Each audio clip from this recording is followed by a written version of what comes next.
Hi, this is Barry here, and you're very welcome to today's podcast episode from WriteCome.com. And today we're going to have a look at how to write a 101 tips or 101 idea book.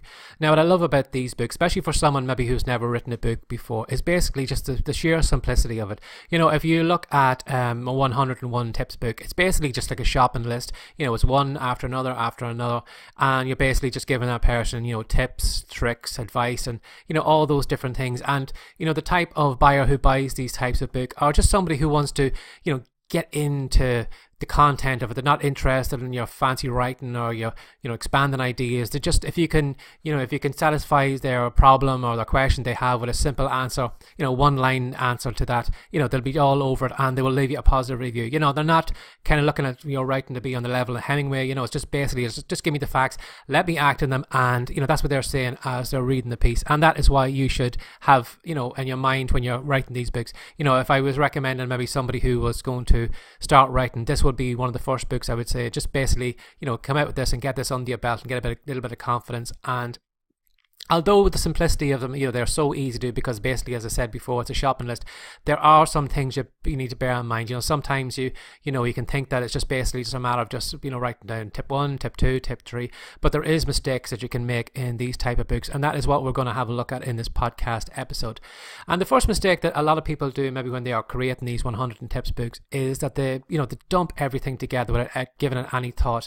You know, when you maybe have a look at a topic or whatever, and you're given all those different tips, when you read back over those tips, you're going to find maybe ones that overlap each other. You're going to find sometimes people, you know, lazily will say, well, I need to get 101.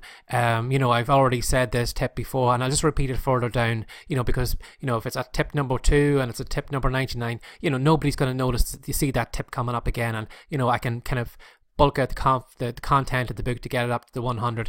And, you know, in that situation, you know, that's a sign of a lazy writer. You know, that's somebody who maybe doesn't know enough about the topic that they're writing on, and they're just basically just kind of filling it with any kind of fluff and, you know, any kind of quick tip to fill it and get to that 101 target.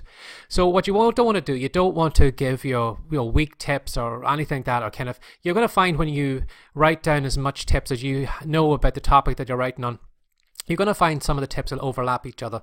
So in those situations, what you would do is you would just combine those two tips into one tip rather than using them as two, because, you know, you want a good strong book. You know, a 101 tip book isn't something that, you know, is going to go out of fashion, you know, 6 months from now, unless maybe the trend that you're writing this for is going to be kind of come and gone in that amount of time. You know, if you wrote a 101 tips book on, you know, how to take care of your dogs, you know, dogs are going to be around 6 months from now, a year from now. So if you put together a really, really good one, you know, you can benefit from it in the long run, you know, and it's a good book to have in your catalogue by, you know, making a bit of effort into it, and it'll show then through your book reviews and, you know, the positive responses people have to it. So don't think that, you know, just because they're so easy to do that you can just kind of lump everything together. You know, what you need to do first is to kind of brain dump, go through as much kind of tips, tricks, or anything else that you can think of. You know, notice the duplicate ones or ones that mirror each other, and, you know, either combine them together or, you know, get rid of the weaker ones or whatever. But you want a really, really strong kind of list of 101 tips. So that's the first thing I'd recommend to do is before you actually,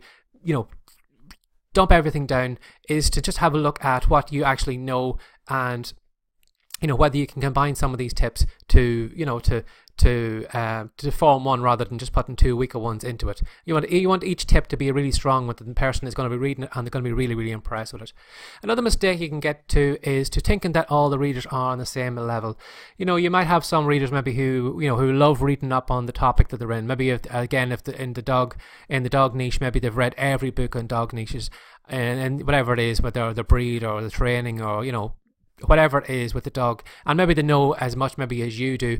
But, you know, you're going to find people maybe who maybe might just scroll through Amazon or whatever it is they're looking for, and they see this book 101 tips, and maybe they're a beginner to it. So you need to tailor to, you know, what all levels of that market, and that audience is coming to your book. You know, you need to have like a kind of specific kind of beginner section, maybe an advanced section, and then maybe a little known kind of trick section maybe near at the back. You know, you need to have like the entry level tips. You know, what somebody maybe who has just bought a dog maybe today, you know, what would be the things they would need to know straight away to get them up and get them running. Maybe even before that, before they actually make they purchase the dog, what should they look out for? What are the beginner mistakes they should look out for? Or anything else that's going to help them kind of hit the ground running, make less mistakes, maybe, save them frustration of that dog going wild in the house and chewing on the furniture or biting the kids or whatever it is. So in that case, even though you would do 101 tips, you would basically start off maybe with a beginner section where somebody who maybe has never come to this, bought a dog before, would be up to speed and, would be grateful to have all those things, rather than thinking that the person who's maybe reading the book is maybe a little bit at a lower level than you are, and disregarding those beginners by not doing it. So that's the first thing you would do, is to put in a beginner section, or to include beginner tips to get those beginners up to speed. Another thing then is lesser known tips. Maybe you've covered the basic tips that everybody should know, but you should have kind of more advanced tips. Things maybe that somebody wouldn't actually know to do. Maybe not to feed the dog at a certain time of the day, or maybe not to use this particular shampoo because it irritates certain breeds, or some things that maybe that the average person on the street wouldn't know. And by combining in those kind of stronger tips in your book, it'll make your book stand head and shoulders above the others. Another thing you could do then too, to make it actually just to even take it to a higher level, is to maybe go and interview somebody maybe in the niche that you're working in. For example, maybe if you were again writing this book for dogs, if you could get in contact with maybe a dog trainer, or maybe somebody who knows far more, maybe a vet or something like that, who knows kind of real insider tips on how to buy a dog, what's the telltale signs that dog is going to get sick in the next couple of weeks, or what's the weak points in the body to look out for in a particular breed, or why you shouldn't mix this food with that food, and all those different things that the average person wouldn't know. And maybe you might go to a pet shop and maybe they wouldn't know, because these are the insider tips. Now what you could do is maybe you could come to maybe an agreement with whoever it is that's giving you this interview. Maybe you could credit them later on, maybe give more information at the back of the book, or maybe you could direct people over to the website or whatever product they might have selling, whatever, and use this as a kind of incentive for them to join in with you and help you out with this book. But by including kind of insider tips that not everybody would know, you might maybe know some maybe the more advanced tips, but again who would have access to a vet that would have all this information, or who would have access to this dog trainer. And there's not many people who would. Maybe there's not many people who would actually know this dog trainer or whatever, but maybe you could strike up a relationship with them and get all that kind of juicy content from them. And again, by having this content in your book, it's going to put your book head and shoulders above all the other ones in the niche. Another thing then too is to cut out the fluff. Just because you are creating a 101 tips book, it doesn't mean that you should for example, if I could, give a tip in one sentence, there's no reason why I should kind of, bulk up that tip and maybe make a full paragraph out of it so I can add more content and it looks kind of bigger looking. If the people that come to this book are the kind of people who would, want to read it, they want to get in, they want to find the information, and they want to get out. They're not looking for, the long story on dog breeding or the long story on this. They're looking for 101 tips. They're not looking for 101 paragraphs. They're not looking for 101 pages. They're looking for 101 tips. So that's, and something to keep in mind then too. Okay, you may have to maybe expand on some tips to explain it better. Maybe for a beginner or something, you may need to, to bulk out a paragraph because of that. But don't kind of bulk out the content just for the sake of bulking it out. If you can say something with fewer words, do it, because your reader will appreciate it. Because again, as it helps them get in and get out and take action on the content that you're giving them. And another thing then too is to give credit where it's due.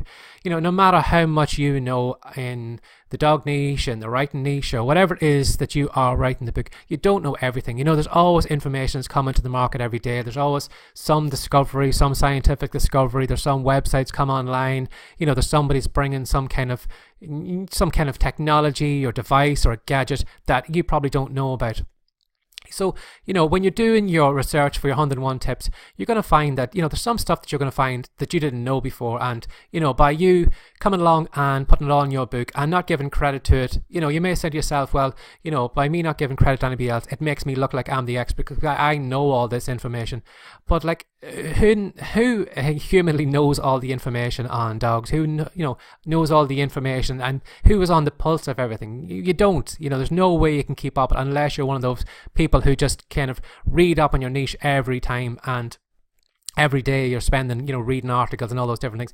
In that case, then yes, you probably would know a lot about that. But, if you maybe find some kind of scientific thing that adds to a tip or something like that, give reference to that website, give reference to that gadget, or something that maybe as again, if you were speaking to a vet, give reference to the people that helped you out in your book, because it just makes you seem more human, that you're not kind of human file of facts on the topic. If you go to maybe some book maybe by Tony Robbins or Brian Tracy or something like that, all these well-known experts, you're still going to find they have kind of a bibliography at the back of the book, or they're going to have kind of references to websites where they have got maybe scientific studies or something like that. You never see them just claim all that knowledge for themselves and not kind of share out, well, that's where I got this information from, because if I let people know that I got that information from somebody else, it makes me look like a lesser person because of it.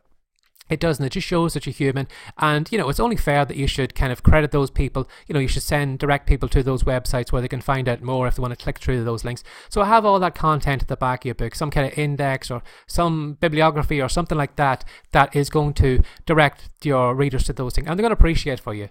It's going to make your book more well-rounded, and again, as I said, it's going to show that you're not a human file of facts on the topic. So as I said earlier, although these 101 tips books are very, very easy, it's very easy to make mistakes in them, and it's very easy to copy what everybody else is doing. But if you follow the tips in this podcast, you're going to create a book that is going to be around 6 months from now, a year from now, 2 years from now. If you're writing on a niche that is going to be kind of evergreen, like the dogs or writing or something like that, that book is going to make you money in the weeks and months and years from now. So if you put the effort in now, do it properly first time, it's going to pay off long term. So I hope you enjoyed this podcast episode. If you did, I would really appreciate it if you would share it with one other person, or maybe send a tweet out on Twitter, or give us a message on Facebook or something like that, and spread it with your audience. Just let them know the kind of content that I have here on the podcast, and that it's well worth subscribing and find out more. And then before I let you go, then too, would you like to grow your audience, sell more books, or get more book reviews? Well, then you should come straight on over to the WriteCome site. That's WriteCome.com, because I have a great free report at the moment, and it's called Words, Wisdom and Winning, and you're going to find a lot of great articles that are going to help you grow that audience, sell those books, and get more book reviews. So as always, thanks for sharing your time with me again today, and take care and have a great day. Bye bye.